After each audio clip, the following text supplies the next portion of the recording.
नमस्कार मित्रों, मेरा नाम है ब्रजेश मिश्र। मैं ज्योतिष व विज्ञान का छात्र आपका स्वागत करता हूं आपके अपने ही channel scientific astrology with Brajesh Mishra पर, जहां पर हम ज्योतिष को व्यवहारिक और वैज्ञानिक दृष्टिकोण से समझने और जानने का प्रयत्न करते हैं कि ट्रांजिट्स किस तरह से क्या पॉजिटिव इम्पैक्ट लेकर के आ रहे हैं। आज चर्चा का विषय है, प्रकरण है कुंभ राशि के जातकों का ये अगस्त का महीना कैसा जाएगा वर्तमान परिदृश्यों को ध्यान में रखते हुए। हम सब जानते हैं मित्रों कि शुक्र, बुध, सूर्य, चंद्रमा ये जो ग्रह होते हैं वो जल्दी ट्रांजिट करते हैं। बाकी राहु, केतु, शनि, गुरु इनका लंबा समय तक गोचर होता है। कहने का मतलब 2.5 साल अगर शनि है, लगभग 1 साल गुरु है और राहु केतु 1.5 साल होता है। इसके अलावा किसी का 2 महीने, किसी का 1 महीने, कोई 1.25 महीने, कोई पौना महीने, कोई 2 दिन, कोई 1 दिन, ऐसा करके ट्रांजिट है इन ग्रहों का। तो इस अगस्त के महीने में होलिस्टिकली देखते हैं कौन सा ग्रह कहाँ पर बैठा है और क्या क्या संभावनाएं हो सकती हैं, क्या पॉजिटिविटी हम एक्सपेक्ट कर सकते हैं इस महीने से, वो जानने समझने का प्रयत्न करते हैं। सबसे पहले आपके लग्न में बैठा हुआ है राहु, लग्न के बिल्कुल सामने 7वें घर में बैठा हुआ है केतु, 2nd हाउस बैठा हुआ है शनि, 5th हाउस शुक्र गुरु और 6th हाउस सूर्य बुध, 7th हाउस केतु, 8th हाउस मंगल। ये ग्रहों की वर्तमान संरचना है आपके लिए, जिसमें आप देखेंगे तो 2 ग्रह इसी महीने में ट्रांजिट करेंगे। 17 अगस्त को सूर्य पहुंचेगा सिंह राशि में, 21 अगस्त को शुक्र पहुंचेगा कर्क राशि में। ठीक है, तो इन ट्रांजिट्स के ऊपर भी हम बात करेंगे। फिलहाल स्टार्ट करते हैं राहु से। राहु बैठा हुआ है लग्न में 1.5 साल के लिए।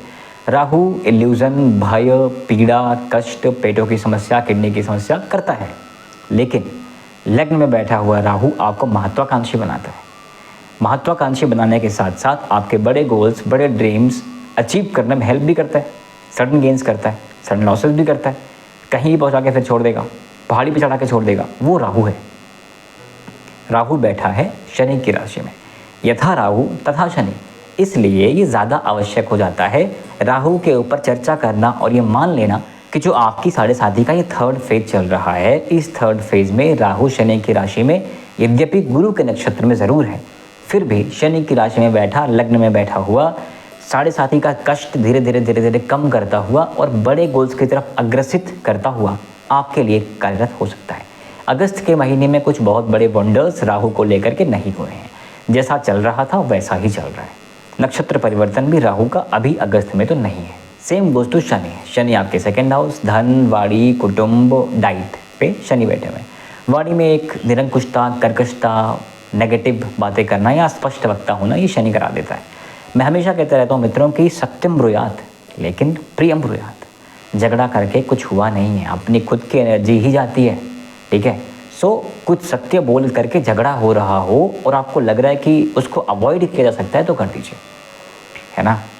यदि कोई बहुत बड़े परिवर्तन होने थे, आपका वो चुप रहना गलत हो रहा है तो बोलिए, बिल्कुल बोलिए।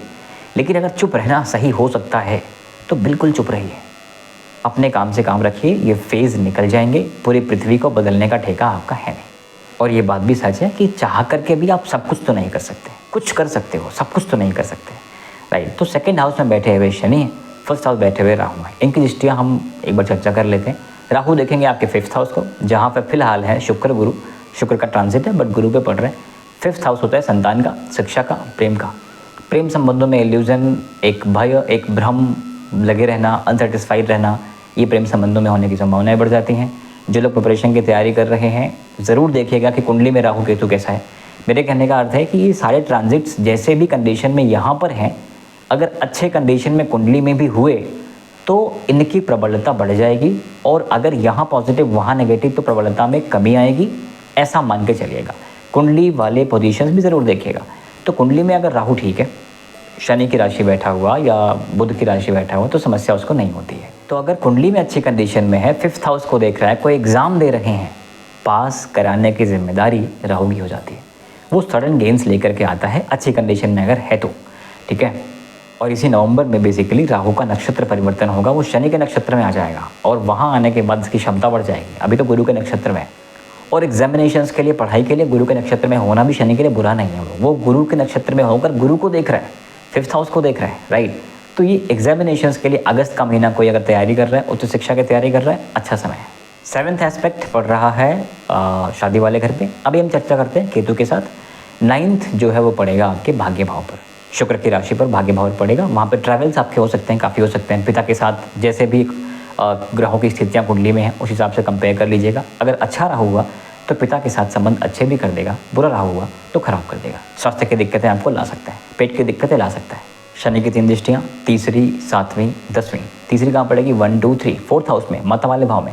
माता को गठिया की दिक्कतें, पैर के घुटनों की दिक्कतें, हड्डियों की दिक्कतें और गैस की दिक्कतें, कॉन्स्टिपेशन की दिक्कतें होने की संभावनाएं बढ़ जाती हैं। लेकिन 4th हाउस सिर्फ माता का नहीं है। 4th हाउस और क्या है? स्थायित्व का है। घर, गाड़ी, पैसा, मकान, लग्जरी, इन सब का सुख भाव का है। शनि की दृष्टि पड़ने से फिलहाल शनि वक्री हो गए हैं। वक्री होने से एस्पेक्ट अभी लग्न को भी अपने इन्फ्लुएंस में ले लिया है, तो आप ये मान के चल सकते हैं कि शनि का ये एस्पेक्ट आपके सुख भाव में वृद्धि ज़रूर कर सकता है। नए मेहमानों का आगमन, परिवार में वृद्धि का आगमन भी हो सकता है।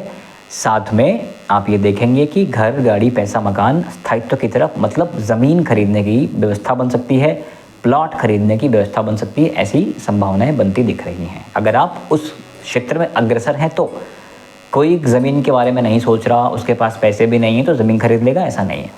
जो सोच रहा है, जो कर्म कर रहा है, जो प्लान कर रहा है, विजुअलाइज कर रहा है, ये उसके लिए एप्लीकेबल होगा कि संभावनाएं बढ़ रही हैं, राइट। 3rd के बाद 7th देखेंगे तो पड़ेगा अष्टम भाव पे, जहाँ पे मंगल बैठा हुआ है। अष्टम भाव शनि का कारक भाव हो सकता है और है, प्रॉब्लम उसमें नहीं है। मंगल के बैठने से थोड़ी जिम्मेदारियाँ आपकी बढ़ जाती हैं, सडन जिम्मेदारियाँ और खर्चे। कहाँ पे मंगल देख रहे हैं? आपके 7th एस्पेक्ट को देखेंगे तो कुटुंब पे, परिवार की जिम्मेदारियों पे, परिवार के लिए धन व्यय होने की संभावनाएं शनि और मंगल का ये एस्पेक्ट मिला करके बना देता है, ठीक है। 7th के बाद 8th और 9th पड़ा करियर पे। करियर पे शनि का एस्पेक्ट पड़ना बुरा तो नहीं है, ठीक है। बस छोटी सी प्रॉब्लम है कि वहाँ पे राशि जो है वो 8 है। 8 नंबर की राशि मतलब वृश्चिक की राशि में शनि कंफर्टेबल नहीं होता। यद्यपि वो भाव जो है वो शनि का कारक भाव है। सो आपको करियर में मिक्स रिजल्ट मिलने की संभावनाएं हैं अगले 2.5 साल तक। यद्यपि राहु के प्रभावों को हम नकार नहीं सकते, ठीक है। अभी हम चर्चा करेंगे जो खासकर बिजनेस कर रहे हैं उनके लिए कैसा रहने वाला है, ठीक है। तो करियर में ये मिक्स रिजल्ट बना रहेगा। हालांकि नक्षत्र परिवर्तन के साथ शनि आपके जब भाग्येश भी बनेंगे, रेवती नक्षत्र में जब आ जाएंगे तो और थोड़ी सी पॉसिबिलिटीज़ बढ़ जाती हैं। इस प्रभाव को जानना है अगर आपको बेसिकली शनि की ढैया के बारे में जानना है या फिर अगले 6 महीने के बारे में जानना है तो आप पास्ट की वीडियो जाके देख लीजिएगा। कुंभ राशि के ही सीरीज़ में है, उसी प्लेलिस्ट में आपको मिल जाएंगे। फिलहाल हम उस पर नहीं चर्चा करते, हम आगे बढ़ रहे हैं। राहु के बाद हम शुक्र गुरु पे आ रहे हैं। शुक्र गुरु एक साथ बैठे हैं पंचम भाव पे, गुरु का स्थान है। दोनों गुरु एक साथ बैठे हैं पंचम में, प्रेम का स्थान है, ऊपर से शिक्षा का स्थान है, संतान का स्थान है, ठीक है। सो शुक्र गुरु एक साथ बैठने से आपकी शिक्षा के क्षेत्र में संभावनाएं थोड़ी बढ़ जाती हैं और इनकी दृष्टियां एक साथ पड़ रही हैं आपके लाभेश पर। लाभेश पर दृष्टियां पड़ने के साथ साथ गुरु स्वयं की राशि को देखेंगे 7वीं दृष्टि से। स्वयं की राशि, नवी राशि आपके लाभ में बन के बैठी हुई है तो लाभ बढ़ने की संभावनाएं बनी रहेंगी। जहां से आपने ये साल की शुरुआत करी है, गुरु के गोचर की शुरुआत करी है, वहां से लाभ जो है वो रेकरिंग बेस पे जिस भी लेवल से बढ़ रहा वो बढ़ता जाएगा। सूर्य बुध दोनों एक साथ बैठे हुए हैं आपके 6th हाउस में, रोग, रिपो, ऋण और जॉब वाले घर में। जॉब में सूर्य का होना नेगेटिव तो नहीं है, 6th हाउस नीच का घर है और कोई पाप ग्रह बैठे, प्रबल ग्रह बैठे तो अच्छा होता है, शत्रुहंता योग बनाता है, रोग, रिपो, ऋण में भी हेल्प करता है। यद्यपि उससे संबंधित रोग, रिपो होने की संभावनाएं बनाता है। सूर्य अग्रेसिव, सूर्य राजा, सूर्य का अहंकार भी है तो झगड़े होने की संभावनाएं तो बन जाती है, इसमें कोई दो राय नहीं। सूर्य की ये स्थिति जो कि 17 अगस्त तक वहाँ पर रहेगी, उसके बाद ट्रांजिट कर जाएंगे आपके शादी वाले घर में और करियर वाले घर में। शादी वाले घर में केतु बैठा है पहले से, बिजनेस वाले घर में केतु बैठा है पहले से। अब वहाँ पे सूर्य पहुँच जाने से सूर्य अपनी राशि पहुँच जाएगा। यद्यपि केतु सूर्य की युति अच्छी नहीं है, केतु सूर्य ग्रहण लग रहे, राइट, फिर भी सूर्य अपने घर में पहुंच जाएगा, अपनी राशि में पहुंच जाएगा। और अपनी राशि में बैठा हुआ या अपने घर में बैठा हुआ तो कुत्ता भी शेर होता है, ये बड़ी पुरानी कहावत है। ये तो सूर्य है, ये तो राजा है, तो इसलिए आपके केतु का प्रभाव यहाँ पर कुछ कम होने की संभावनाएं बनाता है जब तक सूर्य वहाँ पर बैठा है तब तक। ऊपर से केतु फिलहाल शुक्र के नक्षत्र में है। शुक्र के नक्षत्र में होने से, जो कि अभी 20 जुलाई से ही हुआ है, शुक्र संबंधित काम जैसे कि शादी, शुक्र संबंधित विषयों में केतु का एस्पेक्ट भी आपको दिखेगा। तो जो लोग बिजनेस में डिफिकल्टीज फेस कर रहे थे, डिटैचमेंट फेस कर रहे थे, उनको अभी अपने डिटैचमेंट से ज़्यादा कुछ नई एक्विजिशंस की तरफ ध्यान जाएगा, कुछ नया खरीदने का, कुछ नया बनाने का। कुछ नई लग्जरी लेके आने का, तो फोकस और पैसों पे जाएगा, डिटैचमेंट थोड़ा सा कम हो जाएगा। एंड 6th हाउस में बुध भी बैठा हुआ है, सो बुध का मतलब बौद्धिक क्षमताओं वाले जो जॉब आपकी हैं उसमें प्रबलता भी देखी जाएगी, अच्छे इंक्रीमेंट देखने की संभावनाएं बनती हैं। और अब आते हैं मंगल पे, जो कि 8वें घर में बैठा है। अष्टम में बैठा हुआ मंगल शुभ तो नहीं माना जाता, कोई भी ग्रह षष्टम अष्टम 12वें में बहुत अच्छा नहीं माना जाता, लेकिन हर कंडीशन में हर व्यक्ति की कुंडली में ये ग्रह बुरे ही हों या नेगेटिव इम्पैक्ट ही लाएं ऐसा नहीं है। नीच घरों में नीच ग्रह कई बार बहुत अच्छे इम्पैक्ट लेके आते हैं। सो मंगल बैठा हुआ अष्टम में, मंगल बैठने से खर्चे तो आपके बढ़ सकते हैं, पारिवारिक दायित्व में वृद्धि हो सकती है, नए मेंबर्स का आगमन भी हो सकता है।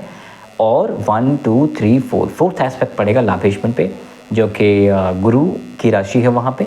ये पोजीशन या ये एस्पेक्ट भी बुरा नहीं होगा आपके लाभ को लेकर के। उसके अलावा 7th एस्पेक्ट पड़ेगा आपके 2nd हाउस पे, जो कि हम बात कर चुके हैं। उसके अलावा अष्टम पड़ेगा 3rd हाउस पे। 3rd हाउस साहस पराक्रम में वृद्धि की संभावनाएं मंगल यहाँ से बैठ के बनाता है।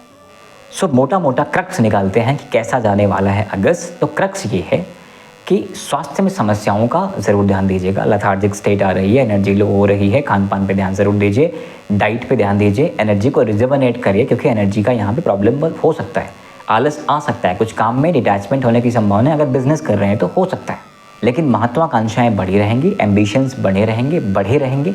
तो एम्बिशंस बने रहेंगे और बढ़े रहेंगे, दोनों कंडीशंस आपके बड़े बड़े गोल्स को चेज करने में राहु आपकी हेल्प करेगा। बस एक ही कंडीशन है, ये सारे प्लैनेट्स कुंडली में किस पोजीशन में है। अगर अच्छे पोजीशन में हुए तो लाभ मिलना स्वाभाविक है। ठीक है, शनि का एस्पेक्ट जो कि हमने डिस्कस ही कर लिया। सो हेल्थ के साथ साथ वेल्थ का भी ध्यान रखेगा। जो पैसे खर्चे हो रहे हैं, कहाँ पे खर्चे हो रहे हैं, कैसे खर्चे हो रहे हैं। लाभेश में दृष्टि पड़ने से शुक्र गुरु का ये बहुत कमाल का संयोग है। यद्यपि गुरु का भी ट्रांजिट होगा, लेकिन अभी नहीं है। लेकिन शुक्र का ट्रांजिट तो इसी महीने 21 अगस्त को हो रहा है, कर्क में हो जाएगा। कर्क में आ जाएंगे तो आपके 6th हाउस में आ जाएंगे शुक्र। 6th हाउस में बैठे हुए शुक्र आपके विदेश के भाव को देखेंगे, खर्चे के भाव को देखेंगे, तो वहाँ से लग्जरी पे खर्चे अवश्य करवा सकते हैं। आप में से काफ़ी लोगों को UTI संबंधित, यूरिन संबंधित प्रॉब्लम्स, STD संबंधित प्रॉब्लम्स, या बेसिकली मैं कहूँ जेनिटल संबंधित प्रॉब्लम्स भी हो सकती हैं। इसलिए हाइजीन मेंटेन करिए, खान पान पे ध्यान दीजिए, रूटीन रिचुअल्स पे ध्यान दीजिए। सो बहुत सारे उपाय मैं नहीं बताऊंगा इस बार, मैं कई सारे वीडियोस में बहुत सारे उपाय बता चुका हूँ। आप कर रहे होंगे तो आपको फ़ायदा मिल रहा होगा। मैं बस एक रिमाइंडर लेके आया हूँ कि सावन का महीना चल रहा है, क्या आपने रुद्राभिषेक कर लिया, हाँ या ना? अगर कर लिया तो बहुत अच्छा है, येस कमेंट करिएगा। नहीं किया है तो करने का प्रयत्न करिएगा। सो अभी तक के लिए बस इतना ही मित्रों, आपके सपोर्ट के लिए बहुत बहुत धन्यवाद। मिलते रहेंगे आने वाले वीडियोज़ में। नमस्कार, जय श्री राम।